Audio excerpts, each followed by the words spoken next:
मैं रामवत सभी को प्रणाम करते हुए आज श्रीमद् भगवद गीता के अध्याय 1 पर डिस्कशन करेंगे। अभी तक आपने एक इंट्रोडक्शन के रूप में हमारे 13 प्रसंगों को देखा और आशा है कि आप लोगों ने उसमें भी गीता के इंट्रोडक्शन व्यू से उसे समझने की कोशिश किया होगा। आइए समझते हैं अध्याय 1 से चालू होने वाले इस गीता, जिसको महाभारत बोलते हैं, महाभारत का युद्ध बोलते हैं, उस पर थोड़ा सा ये है, 1-2 अध्याय उसी पे हैं। उनके बाद फिर भगवद गीता चालू होती है। और अभी अध्याय 1 में सबसे पहले दोनों सेनाएं, पांडवों की सेना और कौरवों की सेना धर्म क्षेत्र कुरुक्षेत्र में इकट्ठी हुई है। और धृतराष्ट्र अपने घर में बैठे हुए हैं, दोनों आँखों से अंधे हैं, बचपन से ही अंधे हैं, पैदाइशी अंधे हैं। और अपने भाई पांडु के मरने के बाद उन्हें राजा बनाया गया और उसके अपने बाद वो अपने बच्चों को राजा बनाना चाहते थे। उनकी मंशा थी कि उनका बच्चा ही दुर्योधन ही राजा बने। इसी वजह से ही दुर्योधन के दिमाग में शुरुआत से ही कौरवों के दिमाग में बन गया कि हम पांडवों को कुछ नहीं देंगे, हिस्सा नहीं देंगे। उनको कुछ भी नहीं दिया गया। तरह तरह की यातनाएं, तरह तरह के खेल हुए।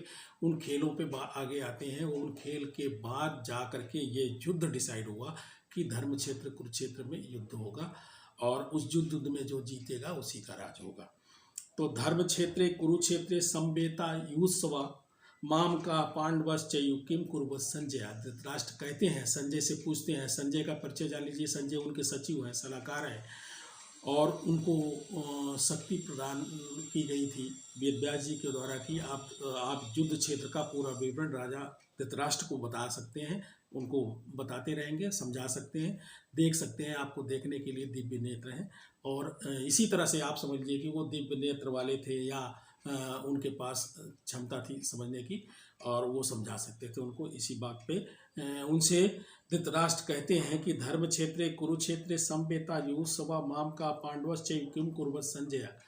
हे संजय, दोनों हमारे तो उन्होंने ऐसा नहीं बोला, उनके हमारे पुत्रों को, अपने पुत्रों को और पांडवों के पुत्रों को बोला कि इस समय युद्ध क्षेत्र में क्या कर रहे हैं।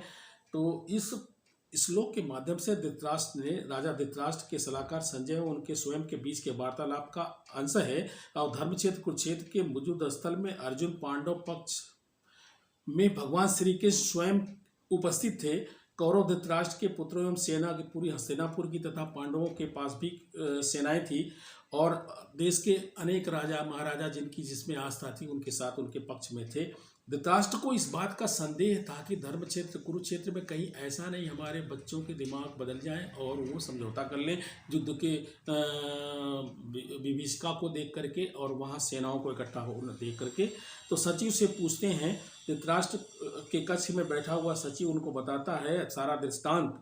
और राजा का प्रश्न था कि यहाँ धृतराष्ट्र अपने पुत्रों को मामका और अपने भाई के पुत्रों को पांडव के पुत्र थे इसलिए पांडु के पुत्र थे इसलिए पांडवा, धर्मक्षेत्र के नाम से विख्यात कुरुक्षेत्र में ये युद्ध हो रहा था। धृतराष्ट्र ने कहा, हे संजय, धर्म भूमि कुरुक्षेत्र में युद्ध की इच्छा से एकत्र हुए मेरे तथा पांडव पुत्रों ने क्या किया, अब तक क्या किया। तब संजय उवाच, संजय क्या कहते हैं, संजय उवाच, दृष्ट्वा तु पांडवानीकं व्यूढ़ं दुर्योधनस्तथा आचार्यम उपसंगम्य राजा वचनम ब्रवीत।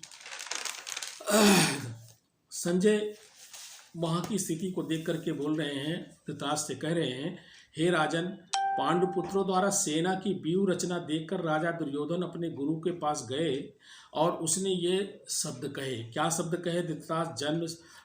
क्या शब्द कहे? वो तीसरे में है, पश्यताम पांडपुत्राणाम आचार्यम महतीम चमुम व्यूढ़ाम ध्रुपद पुत्रेण च शिष्येन धीमता। तो अब समझते हैं धृतराष्ट्र जन्म से अंधा होने के कारण उनको आध्यात्मिक ज्ञान भी नहीं था और वही आध्यात्मिक ज्ञान ना होने की वजह से उनके पुत्रों में भी कोई धर्म का ज्ञान नहीं हो पाया और वो भी अंधे ही थे, धर्म के मामलों में अंधे ही थे। और इसी वजह से ये युद्ध के स्थल पे सब इकट्ठे हुए हैं और युद्ध एकदम अपरिहार्य हो गया कि युद्ध होना जरूरी हो गया। लेकिन दूसरी तरफ पांडव जन्म से ही पवित्र थे, यही कारण है कि धृतराष्ट्र को तीर्थस्थल के प्रभाव पर संदेह होने की वजह से कि कहीं युद्ध भूमि में ये मेरे बच्चे बदल न जाएं और वहाँ समझौता कर ले कुछ बातों का, जैसा कि पहले कोशिश की गई थी। भगवान श्री कृष्ण ने भी 5 गांव पे कोशिश किया, नहीं 5 गांव भी नहीं दिया उन्होंने, सुई की नोक के बराबर भी नहीं देने के लिए बोला। संजय राजा धृतराष्ट्र को प्रोत्साहित करने की मंशा से विश्वास दिलाया कि उनके पुत्र पवित्र धर्मस्थल के प्रभाव में कोई समझौता नहीं करने जा रहे हैं, आप निश्चिंत रहिए। और आपका पुत्र राजा दुर्योधन इनको प्रोत्साहित करने के लिए राजा बोला गया, क्योंकि राजा तो यही थे, राजा का बेटा ही राजा माना जाएगा, क्योंकि लड़ाई लड़ने जा रहे हैं राजा बनने के लिए।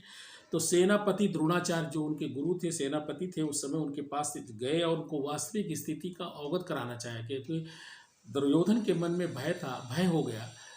जबकि द्रोणाचार्य तो खुद ही सेनापति थे, वो तो खुद ही देख रहे हैं, लेकिन ये बताने के लिए गया उनके पास, बताने के लिए गया कि राजा कहकर संबोधित इसीलिए किया गया है कि इन्हें जो है ना समझ आ जाए। और सेनापति के पास गए, सेनापति के पास राजा जाएगा और उसको बताएगा, तो वो अपनी कूटनीति के माध्यम से जिसको कहते हैं कि पॉलिटिशियन, अच्छा पॉलिटिशियन बनने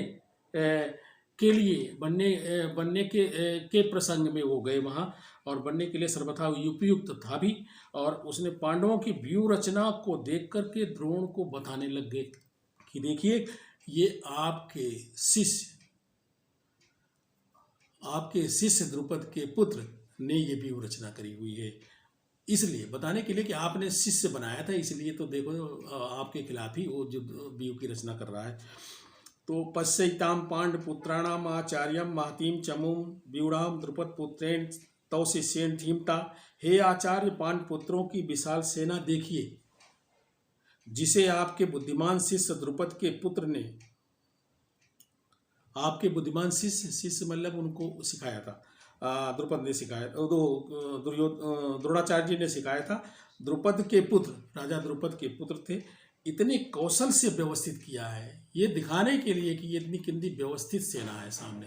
और उनको बता रहा है कि आप जो ना एकदम बिल्कुल दिल जान से लग करके लड़ने की कोशिश करें।